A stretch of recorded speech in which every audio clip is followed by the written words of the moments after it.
Top quality और consistent performance के लिए सिर्फ सिल्वर पंप नाम याद रखना।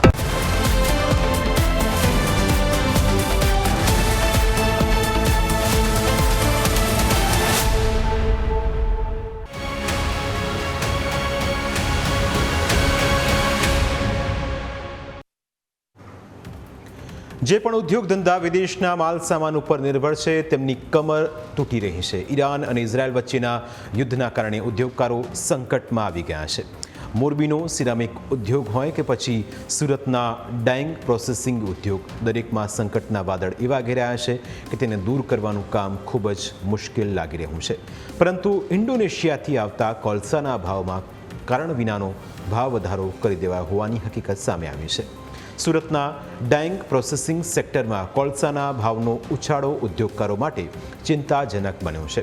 માત્ર 4 દિવસમાં જ ટન દીઠ 800થી 1200 રૂપિયાનો વધારો નોંધાયો છે, જે અત્યાર સુધીનો સૌથી ઝડપી ઉછાળો ગણાઈ રહ્યો છે। તેવામાં આ ભાવ વધારો કેમ કરાયો તેને લઈને ઉદ્યોગકારોમાં ચિંતા પ્રસરી છે। ઉદ્યોગકારોના અંદાજ મુજબ જો હાલની પરિસ્થિતિ યથાવત રહે તો પ્રોસેસિંગ ચાર્જમાં 10થી 15% સુધીનો વધારો થવાની પૂરી શક્યતા છે। ખાસ કરીને ગ્રે કાપડને ફિનિશ્ડ ફેબ્રિકમાં પરિવર્તિત કરતા એકમો માટે ઈંધણનો ખર્ચ મુખ્ય ઘટક છે। કોલસો સસ્તો રહે તો માર્જિન સંતુલિત રહે છે, પરંતુ અચાનક વધારાથી ઓર્ડર બુકિંગ અને પ્રાઇસ નેગોશિએશન પર અસર પડી શકે છે। આ ઉપરાંત યુદ્ધને કારણે શિપિંગ અને ટ્રાન્સપોર્ટેશન ખર્ચમાં પણ વધારો થયો છે। કોલસાની આયાત માટે સમુદ્રી માર્ગે આવતા શિપિંગ પર ટન દીઠ $8 વધારાનો ભાર મુકાયો છે। પરિણામે ઇમ્પોર્ટર સ્તરે જ ખર્ચ વધતા તેનો સીધો પ્રભાવ પ્રોસેસર્સ પર પડી રહ્યો છે। દક્ષિણ ગુજરાત ટેક્સટાઇલ પ્રોસેસિંગ એસોસિએશનના પ્રમુખ જીતુ વખારિયાનો દાવો છે કે સુરતમાં આવતો મોટાભાગનો કોલસો ઇન્ડોનેશિયામાંથી આયાત થાય છે। હાલ આંતરરાષ્ટ્રીય સ્તરે ફ્યુઅલના ભાવમાં મોટો વધારો નોંધાયો નથી, છતાં ઇમ્પોર્ટર્સ દ્વારા સ્થાનિક સ્તરે ભાવ વધારો કરવામાં આવ્યો છે, જે ઉદ્યોગ માટે અસમંજસની સ્થિતિ સર્જે છે। એસોસિએશન આગામી દિવસોમાં પ્રોસેસર્સ સાથે બેઠક યોજીને સંયુક્ત નિર્ણય લેવાની તૈયારીમાં છે। જે આવે છે તે ઇન્ડોનેશિયાથી આવે છે ને ઇન્ડોનેશિયા ને ઇન્ડિયાના માર્ગમાં આવતા મને નથી લાગતું કે આખા રસ્તામાં એમને કોઈ તકલીફ પડતી હોય। એ લોકોને કદાચ પેલા વેસલ નહીં મળતા હોય ને વેસલમાં જો ભાવ વધ્યા હોય તો તે બેસીને ચર્ચા કરીને કોઈ પણ રીતે એનો સંતુલિત રીતે અમે પણ આવા સંજોગોમાં કારખાનું ચલાવવું છે, અમને કોઈની સેવા નથી જોઈતી, તમે પણ 2 પૈસા કમાવો, અમે પણ 2 પૈસા કમાય। અને જે સૌથી મોટું છે કે જે વેપારી ઉદ્યોગ અત્યારે જે રીતે ભાવ વધારો થઈ રહ્યો છે એમાં બહુ લાંબુ આ ટકવાનું નથી। કાં તો ઉદ્યોગ બંધ થશે અથવા તો આ યુદ્ધ બંધ થશે ને તો જ આના યોગ્ય નિકાલ આવશે। મહત્વનું છે કે સુરતમાં 400થી વધુ ડાઇંગ પ્રોસેસિંગ મિલો છે। દરેક મિલમાં દૈનિક સરેરાશ 40થી 50 ટન કોલસાનો વપરાશ થાય છે, એટલે કે કુલ મળીને રોજના હજારો ટન કોલસાની જરૂરિયાત ઊભી થાય છે। આવી સ્થિતિમાં ટન દીઠ ₹1000નો વધારો પણ ઉદ્યોગના કુલ ખર્ચમાં કરોડો રૂપિયાનો વધારો કરાવી શકે છે। બીજી તરફ મોરબીના સિરામિક ઉદ્યોગ ઉપરાંત પેપર મિલ ઉદ્યોગને પણ તેની અસર થવા લાગી છે। ઇમ્પોર્ટ કરવામાં આવતા વેસ્ટ પેપરના જથ્થાના જહાજ આવવાના બંધ થઈ ગયા છે, તથા ઈંધણ તરીકે જે કોલસાનો ઉપયોગ કરાતો હોય છે તેના ભાવમાં પણ તોતિંગ વધારો કરવામાં આવ્યો છે। અત્યાર સુધી વેસ્ટ પેપરનું જે કન્ટેનર $3600 ભાવથી મળતું હતું તે હવેથી $5600 આપીને મેળવવું પડે તેવી સ્થિતિ સર્જાઈ છે।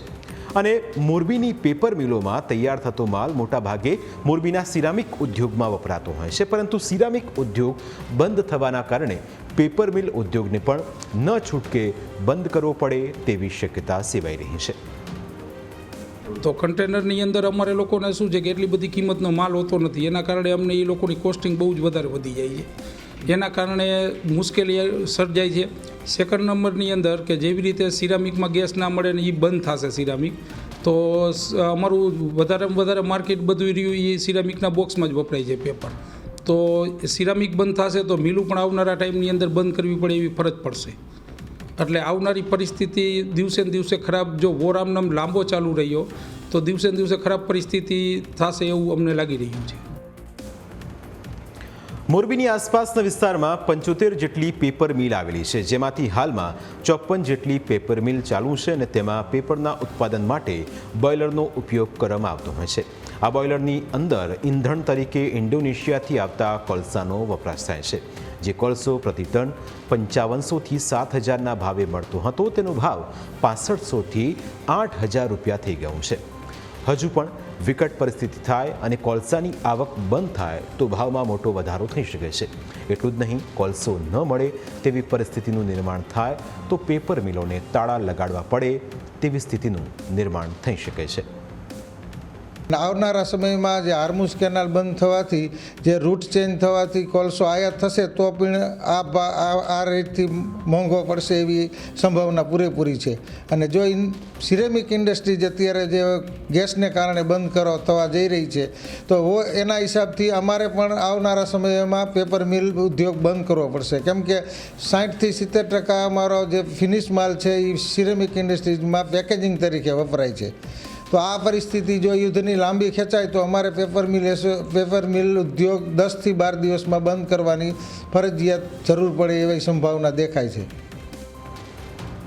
ટૂંકમાં મુખ્ય ઉદ્યોગ જ બંધ થઈ જાય તો તેની સાથે સંકળાયેલા બીજા ઉદ્યોગો પર પણ તેની અસર વર્તાતી હોય છે. મોરબીનો સિરામિક ઉદ્યોગ હોય, પેપર મિલ ઉદ્યોગ હોય કે પછી સુરતનો ડાઇંગ મિલ ઉદ્યોગ, આવા તમામ ઉદ્યોગો ઓક્સિજન પર ચાલી રહ્યા છે, કારણ કે ઈરાન અને ઇઝરાયલ વચ્ચે સંઘર્ષ ચાલી રહ્યો છે. પ્રાઇમ 9માં આજે બસ આટલું જ. ફરી મળીશું આપને સ્પર્શતા મુદ્દા સાથે. ત્યાં સુધી રજા આપશો. નમસ્કાર.